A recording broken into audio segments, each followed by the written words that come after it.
मंगेश चितळे यांच्या मार्गदर्शनाखाली आंतरराष्ट्रीय योग दिनानिमित्ताने पनवेल महानगरपालिकेच्या वतीने वडाळे तलावाजवळ भव्य स्वरूपात योग दिवस साजरा करण्यात आला। पतंजली योग समितीचे भारतीय नौसेनेचे निवृत्त लेफ्टनंट, पतंजली योग समितीचे मुख्य प्रशिक्षक रामपलट यादव यांनी यावेळी उपस्थितांना योगासने व प्राणायाम, ध्यान याबाबत मार्गदर्शन केले। या कार्यक्रमाला नागरिकांचा उत्स्फूर्त प्रतिसाद लाभला।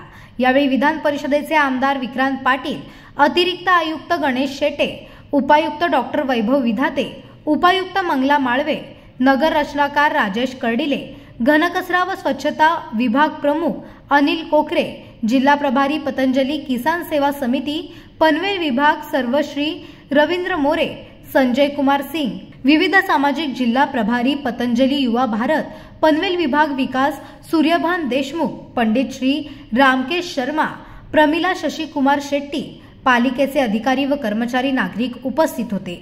भारताच्या प्राचीन संस्कृतीमध्ये योगाला प्रचंड महत्त्व होते।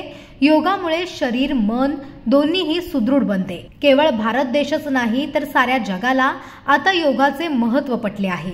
योगाभ्यासाच्या जनजागृतीसाठी 21 जून हा आंतरराष्ट्रीय योग दिन म्हणून साजरा केला जातो। पनवेल महानगरपालिकेच्या वतीने साजरा करण्यात आलेल्या या योग दिनाच्या कार्यक्रमाला पावसाळी वातावरण असून देखील सर्व वयोगटातील नागरिक मोठ्या संख्येने उपस्थित होते। यावेळी पतंजली योग समितीचे रामपलट यादव यांनी ताडासन, वक्रासन, भुजंगासन, त्रिकोणासन असे आसनाचे विविध प्रकार शिकवून त्यांचे फायदे सांगितले। तसेच प्राणायामामध्ये कपालभाती, भ्रामरी, अनुलोम विलोम याबद्दल मार्गदर्शन केले।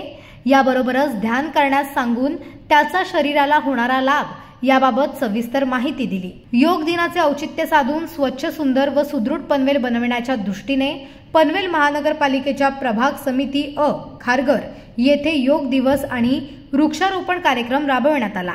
तसेच योग दिनानिमित्त रॅली काढण्यात आली।